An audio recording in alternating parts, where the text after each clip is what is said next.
Makanya ibu bapak di syarat sholat nggak ada rukun sholat harus kelihatan. Nggak ada. Betul nggak? Karena konteks esensinya tidak terletak pada itu gitu. Jadi kita bisa ngelihat gerakan sholat orang, tapi hubungannya itu bukan dilihat tapi dirasakan gitu kira-kira. Sampai sini oke? Oke? Paham? Paham. Ini kita bicara baru dalam konteks sense. Ibu bapak dengar saya bicara? Yang mendengarkan siapa? Nah, mulai lagi nih. Ini kuping dengar nggak? Kuping itu instrumen dengar.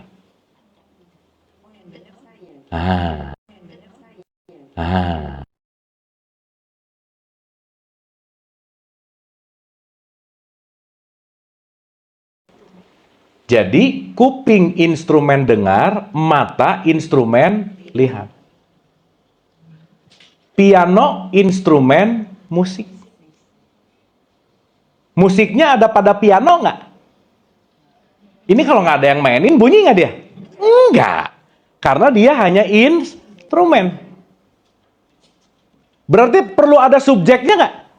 Perlu dong. Maka ada instrumen dengar, ada daya dengar. Ibu bapak maaf ya, ada nggak orang punya kuping tapi nggak mau denger? Ada nggak?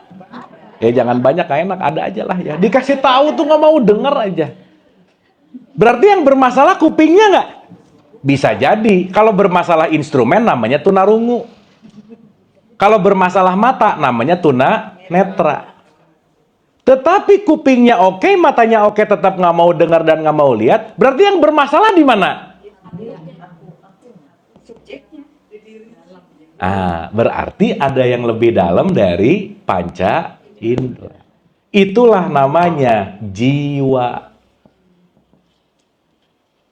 Ibu bapak maaf ya, kalau ada orang diomongin diulang-ulang nggak mau berubah, berarti bermasalah dengan, bukan nama kupingnya, bukan. Dablak. Makanya kupingnya mau dibersihin, mau dikasih apa-apa. Kalau ininya nggak beres, tetap nggak kepake gitu. Oke, sampai sini? Sip ya? Berarti si jiwa, ini dayanya. Kuping, instrumen. Oke? Nah, saya ulang-ulang nih, punten pisan. Si jiwa ini dalam perspektif bahasa Arab disebut nafs.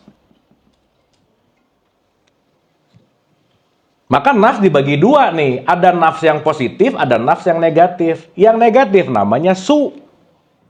Jadi nafsu. Yang positif namanya rohmah, nafsu birohmah. Makanya nanti dalam derajat jiwa yang pernah kita bahas, dalam sudut pandang perspektif ada 7 tuh. Dari amarah, lawamah, mulhamah, mutmainah, rodiyah, mardiyah, kamilah. Gitu kira-kira. Wah, udah lupa lagi lah, udah pasti lupa lah, udahlah, udah gitulah kira-kira ya. Tapi at least kita ngerti dulu. Berarti di sini ada apa? Pikiran, perasaan, dan emosi. Pertanyaan. Pikiran, perasaan, dan emosi subjek bukan?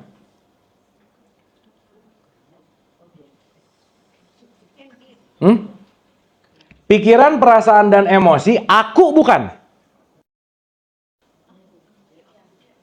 Gini. Ibu bapak kalau lagi berpikir ngomong apa? Aku sedang berpikir. Berarti ada yang berpikir nggak di situ? Siapa?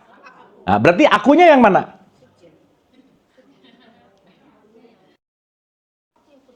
Oke, berarti antara jasad dan jiwa, ini diri kita yang sejati bukan?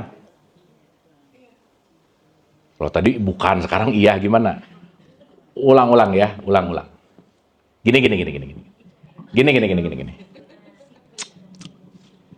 Ibu bapak kalau lagi mikir suka ngomong gini ya, aku berpikir, betul nggak? Atau pikiranku. Oke. Pokoknya ciri-ciri kalau yang sejati itu langsung dan nggak ada faktor eksternal yang membuat atau yang dalam tanda petik mengumpulkan. Contoh-contoh.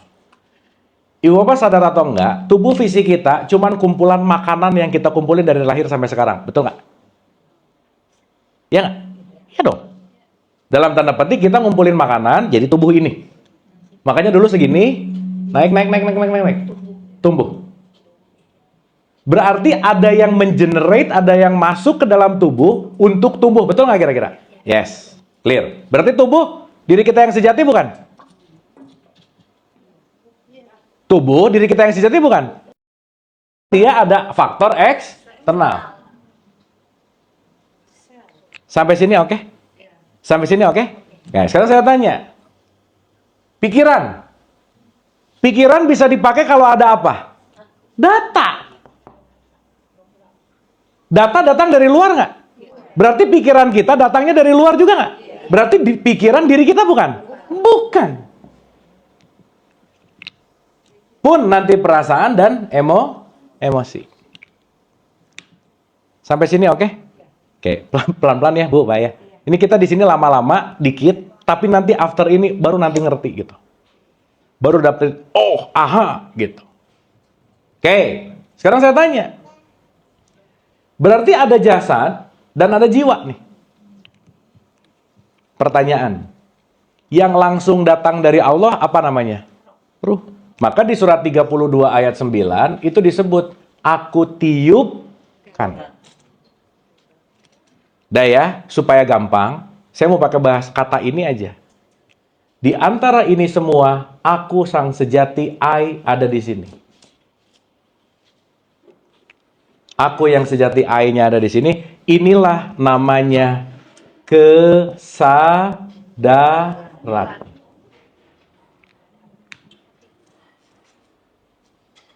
Oke?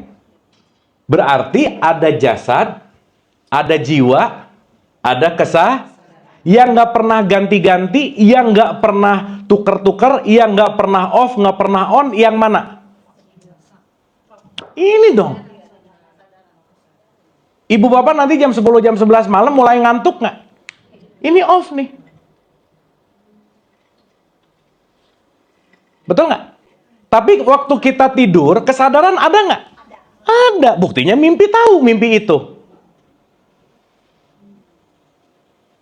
Sampai sini oke?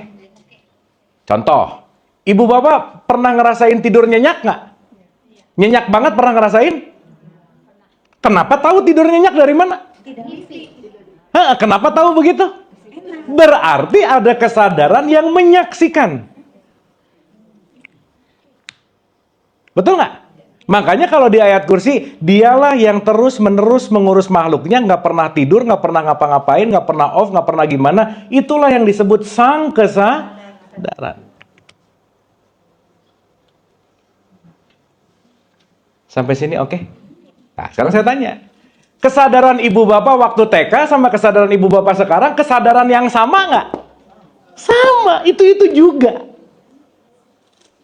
Yang beda, pikirannya beda, perasaannya beda, emosinya beda. Semakin gejolak yang tengah tinggi, semakin volume kesadarannya kecil. Semakin gejolaknya tenang, semakin volume kesadarannya besar. Perbedaan kesadaran bukan kesadaran yang berbeda, tetapi gejolak jiwanya yang berbeda. Sampai sini oke? Sampai sini oke? Aduh. Oke nggak ini? Oke. Siap ya? Oke. Pelan-pelan ya? Pelan-pelan. Oke. Nah, sekarang saya tanya, maaf ya. Berarti kalau kesadaran ini adalah yang langsung dari Allah, kesadaran ini yang paling dekat dengan kita nggak kira-kira? Iya. Berarti sholat itu maksudnya apa? Terhubung kepada kesadaran. Mau ngomong itu aja dari tadi. Connect to your conscious, titik. Biar kita ada di wilayah kesadaran. Sekarang saya tanya, berarti yang membuat kita nggak sadar apa? Ini.